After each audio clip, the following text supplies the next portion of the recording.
ለተገኛችሁ ኢትዮጵያውያን ወገኖቼ ለእያንዳንዳችሁ በተናጠል ልባዊ አክብሮትና የናፍቆት ሰላምታዬ በግፍ ከታሰርኩበት ጠባቧ ክፍል ይድረሳችሁ። አንዱዓለም አራጌ ኢትዮጵያውያን ለዘመናት እውን ያላደረግነውን የህዝባዊ ልዕልና ጥያቄና ሌሎች ከነጻነት እጦት ጋር የተቆራኙ በአገዛዙ የሚፈጸሙ አያሌ የአፈና ተግባሮችን ለመቃወም በተጠራው በዚህ ሰላማዊ ሰልፍ ከጎናችሁ መሰለፍ ባልችልም ባዝንም ከተሰለፋችሁላቸው ዓላማዎች አንዱ የኔና የጓደኞቼን ከእስር መማቀቅ የሚመለከትና የታሰርኩለትም ዓላማ አካል በመሆኑ በመንፈስ ከጎናችሁ እንዳለው አምናለሁ። በዚህም ታላቅ ደስታ ይሰማኛል።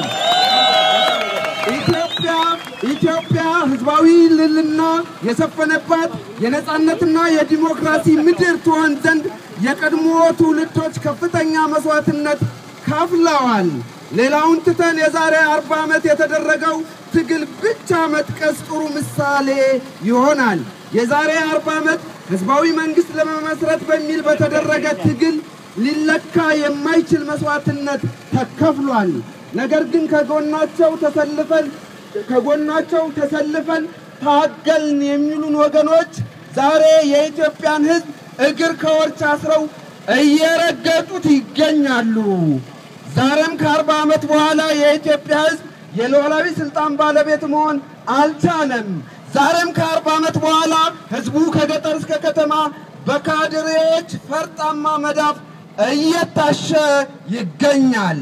ዛሬም ከ40 ዓመት በኋላ ከማደናገሪያ ስልትና ባለፈ የህዝብ የመናገርና የመጻፍ መብት አልተከበረም። ዛሬም ከ40 ዓመት በኋላ አገዛዙን የሚቃወሙ ዜጎች በበሬ ወለድ ክስ በግፍ ይታሰራሉ። እኔና ጓደኞቼ ለዚህ ማሳያዎች ነን። ዛሬም ከ40 ዓመት በኋላ የኢትዮጵያ ህዝብ የመረጠው ሳይሆን አፈሙዝ ያገነነው በምርጫ 99.6 የህዝብ ድምጽ በመዝረፍ ሀገራችንንም በዓለም ፊት የሚያኮስስና የህዝቧን ክብር የሚያዋርድ ተግባር የሚፈጸምበት ሀገር ነች። ዛሬም ከ40 ዓመት በኋላ በአጠቃላይ የኢትዮጵያ ህዝብ በጥቂት የወቅቱ አምባገነኖች በገዛ ሀገሩ እስረኛ ሆኖ ይገኛል። ዛሬ እየተካሄደ ያለው ሰልፍ የኢትዮጵያ ህዝብ ከዘመናት እስራት ነፃ ለመውጣት የሚያደርገው አጠቃላይ ትግል አካል ነው። ኢትዮጵያውያን የየትኛውም ቋንቋ ተናጋሪዎች ብንሆን፣ የየትኛውም እምነት ተከታዮች ብንሆን፣ የየትኛውም ፖለቲካ ፓርቲ አባሎች ብንሆን፣ በየትኛውም የጾታና የእድሜ ክልል ብንገኝ ሁላችን አንድ የሚያደርግ ሰብአዊና ልዕልናችን ተከብሮ በነጻነት የመኖር ተቀዳሚ አጀንዳ አለን። ውድ ወገኖቼ ነጻነት ማንም በችሮታ ወይንም በአዋጅ የሚያረጋግጥልን ሳይሆን ለነጻነት የተፈጠርን ሉዓላዊ ፍጡራን መሆናችንን ከልብ ስናምን የምንጎናጸፈው ጸጋ መሆኑን መረዳት ያስፈልጋል። ትልቁ የነጻነት ጠላት ራስን ዝቅ አድርጎ ከማየት የሚመጣ ፍርሃት ነው። ፍርሃትን ያላሸነፈ ህዝብ በአዋጅ ነፃ ሊወጣ አይችልም። አዋጅ መቸገረንና ፍርሃትን ያላሸነፈ ህዝብ የነጻነት ባለቤት ሊሆን አይችልም። ፍርሃትን ያላሸነፈ ህዝብ ለልጆቹ ነፃ ሀገር ሊያወርስ አይችልም። የፍርሃትንና የግለኝነትን ወረርሽኝ ማስወገድ ፈጽሞ ጊዜ የማይሰጠው ተግባር ነው። ፍርሃትንና ለኔነትን ድል ነስታችሁ ዛሬ ለነጻነት መሰለፍ በመቻላችሁ የትግሉን የመጀመሪያና ወሳኝ ምዕራፍ ተሻግራችኋል። ክቡራትና ክቡራን፣ ፍርሃትን በማሸነፍ ለነጻነት መታገል ወሳኝ የመሆኑን ያህል ከቀድሞ ስህተቶቻችን መማር ትግሉን በተጠናና በከፍተኛ የኃላፊነት ስሜት ማካሄድም የዛን ያህል አስፈላጊና ወሳኝ ነው። እስካሁን በዝምታችን አምባገነኖች የልብ እንዲሰማቸው ብሎም አፍነው እንዲገዙን እድል ሰጥተናቸዋል። እስካሁን መብታችንንና ሰብአዊ ክብራችንን በግዴለሽነት እንዲረግጡ በመፍቀዳችን ኢትዮጵያና ሕዝቧ የጥቂት ገዢዎች አንጥሮ ሀብት ሆናለች። እስካሁን በቁርጠኝነት ባለመታገላችን ዛሬም እንደ አዲስ ከአምባገነንነት ጋር ግብ መግጠም ግድ ሆኖብናል። የአፈናውን የክፋት ደረጃና የአገዛዙን አምለጭላጭ የአፈና ስልቶች ግንዛቤ ውስጥ ያስገባና ዘመኑን የሚመጥን የጸና ሰላማዊ ትግል ማድረግ ከእያንዳንዱ ኢትዮጵያዊ ይጠበቃል። ሰላማዊ ትግሉ በአንድ ወይንም በሁለት ሰልፍ የሚቋጭ ሳይሆን አያሌ ስልቶችንና ሰፊና ቀጣይነት ያለው እንቅስቃሴ የሚያካትት ነው። የፖለቲካ ባህላችን አስተሳሰባችን ከማዘመን ጀምሮ ገዢዎች ነፃነትን የማይፈሩበትን ስነ ልቦና እንዲለብሱ ማድረግና ለበርካታ ዘመናት በጭቆና ድቅድቅ ጨለማ ውስጥ ያለችውን ሀገራችንን የነፃነት ብርሃን ከዳር እስከ ዳር የማብራት ሀገር የሚበራባት ሀገር እስክትሆን ድረስ መታገል ያስፈልጋል። ከዚህ የላቀና የከበረ ምንም ቁም ነገር አይኖርም። የተወደዳችሁ ወገኖቼ ይህ ትውልድ ለማመን የሚከብዱ ታላላቅ ገድሎችን የሰሩ አባቶች ልጆች መሆናችንን ለአፍታ እንኳን መዘንጋት አይገባንም።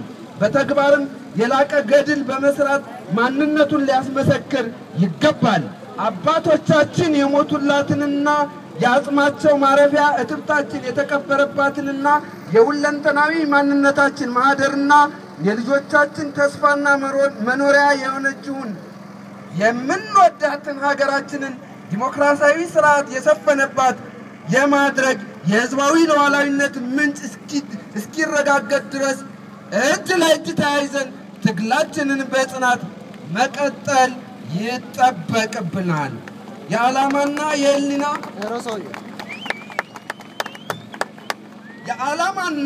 የህሊና ንጽህናን ተላብሰን ለወንድማማችነት ለዲሞክራሲ ነፃነት በምናደርገው ሰላማዊ ትግል ፈጣሪም ከኛ ጋር እንደሚሆን ምንም አንጠራጠርም።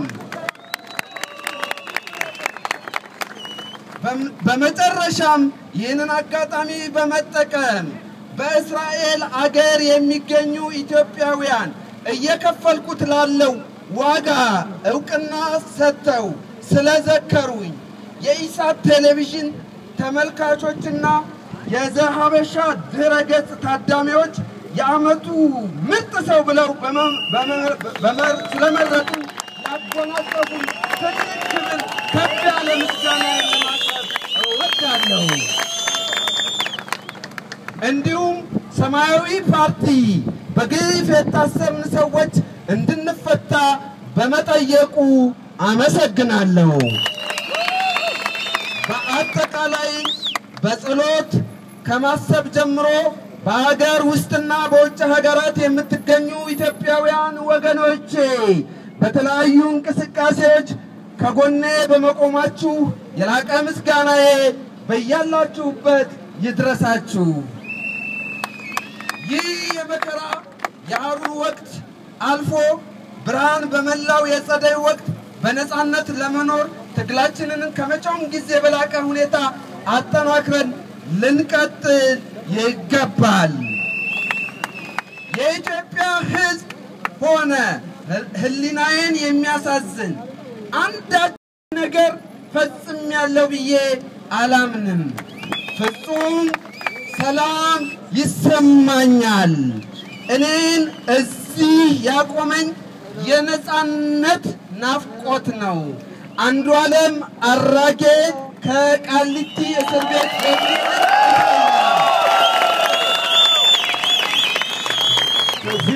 ከዚህ በመቀጠል እንግዲህ